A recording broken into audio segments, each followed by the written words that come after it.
I've heard of this before, but black people seem to really struggle with this one. You just don't seem to get it. You would rather fight against each other, instead of your enemies. This is bad business and you will never get true freedom doing things this way. Instead, do what we did to gain power. We divided and conquered entire countries based on their differences, while holding true to our similarities. I am white. There is no changing that. My God-born tendency is to preserve my own. Nothing is racist about that. It is just common sense. You people are the stupid ones, going around trying to love everybody but yourselves. We kicked your asses here in America for over 400 years, and you still go around talking about Jesus loves everyone. While you've been doing all that praying and jumping around, we have been buying up the world and making laws you have to abide by. No offense, but everyone else has unity but you. I mean, look at the business in your neighborhoods. The people that control it don't even look like you. In fact, everyone who comes to this country sets up a business in the black community. The Koreans, the Indians, the Chinese. The list goes on and on. Aren't you tired of letting these other people supply all of your food, nails, and weaves? The one thing they have that you don't is unity. Number 2. Once you get unity, you are going to need to get organized. When we took over the world, we had a plan in place. A goal. Since we whites make up a small percentage of the global population, we knew the only way for us to exist was to enslave non-white people. This was our global plan for white supremacy. But we didn't stop there. We organized a military force behind our goal and executed it to perfection. Killing men, women, and children across the globe with brute force. Whatever we needed, we just took it. And if blacks or Native Americans didn't like it, oh well. Remember, there are no rules in war. Our objective is to ensure survival. But you black people seem to think your economic hardships, social injustices, and high arrest rates just happened by chance alone.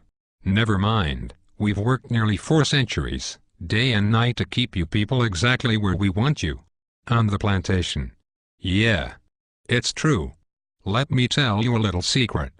Most white people are not going to tell you this. It's an old family secret we have kept pretty quiet about. And for good reason. You see, all that free labor my white ancestors got from your black ancestors, translated into a lot of money. In fact, the black slave trade was the greatest wealth-building tool in human history. With free labor we were able to finance the Industrial Revolution. Well, all of that money pretty much stayed in the vast majority of white families. And with all due respect, whites intend to keep it that way. You see, Dr. Martin Luther King was pretty good at integrating lunch counters and toilets. However, he didn't do so well at integrating bank accounts. So you blacks were shafted out of the money that was due to you in exchange for a good job and education. But it was us whites who own most of the jobs. Which brings me to my point. It's just another plantation. I say all of that to say, being organized is more than alignment. It is knowing the traps we have laid out for you, and then moving around them. Everybody knows but you blacks. That education will only keep you enslaved. It will only produce what it has already produced. A bunch of dressed-up plantation workers perfectly content, working and serving under another man's vision. You don't really think we are going to teach you to build a nation for yourselves, do you? If you were really educated, you would be able to solve your own problems. Problems like gang violence, poor economics and underrepresentation.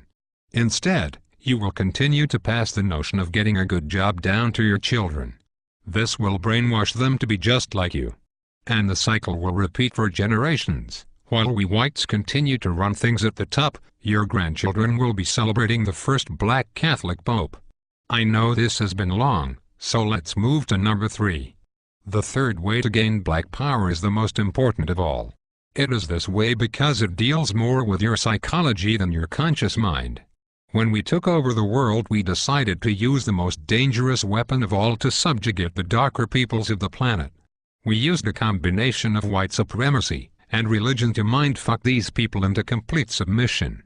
If a robber breaks into your house, rapes your family, kills your mother and father, then tells you that in order to go to heaven, you have to worship as God. If someone did that to me, then said that to be born again, I had to worship as God, I'd kill the bastard right on the spot. But you black people seem to have no problem worshipping the God of your enemies. Even worse is the fact that for all the praying that you have done, it seems like the God of the white man is just as racist as we are. Anytime you start believing in the God of your enemy, it pretty much means you're a complete idiot and a pussy, who is too far gone to confront his adversary. This is a deep sickness, because to believe the man who murdered your family is your friend is to believe that watermelons have gills. This kind of thinking lacks critical reasoning, a skill needed to defend territory and the minds of the youth. You even believe that Haiti, the only black nation that ever kicked the white man's ass, is cursed because many of them practice voodoo.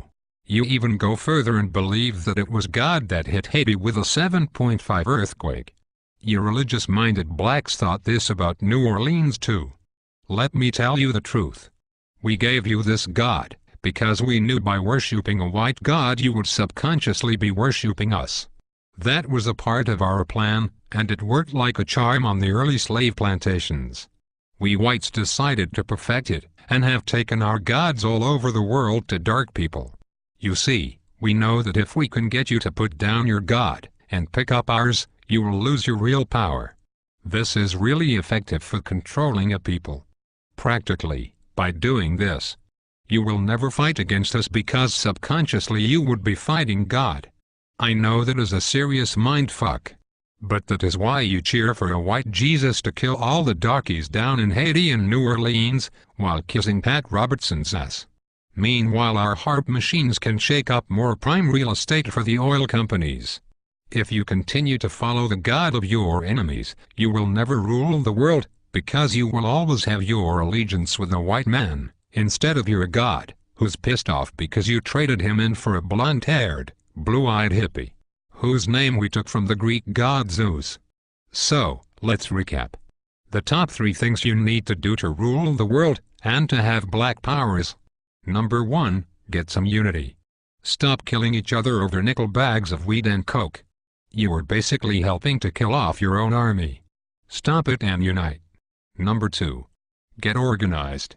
There is nothing worse than a bunch of rich rappers talking about gangsta and keeping it real, when all of them still work for rich white and Jewish men that pimp them for their talent.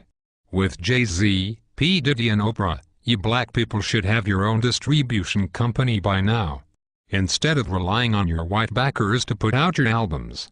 This is because you are not organized. This goes for all you sports athletes too. You black sports guys are stupid. You're a grown man and you still have an owner. Stop being a slave and wake up. When you die, all you will have to pass on to your children is a championship ring. When I die, I will have at least 2 islands and a few manufacturing companies to extend my legacy. For you sports guys, no one will remember you, and the money you blew on trying to floss will be right back into our hands. You need to organize and put your money and minds together for one common goal: black power. Last but not least, you have to stop following the white man's God. He has really done nothing for you since you started to believe in him. Basically all my God has done for you is allow white guys like me to continue stealing from you.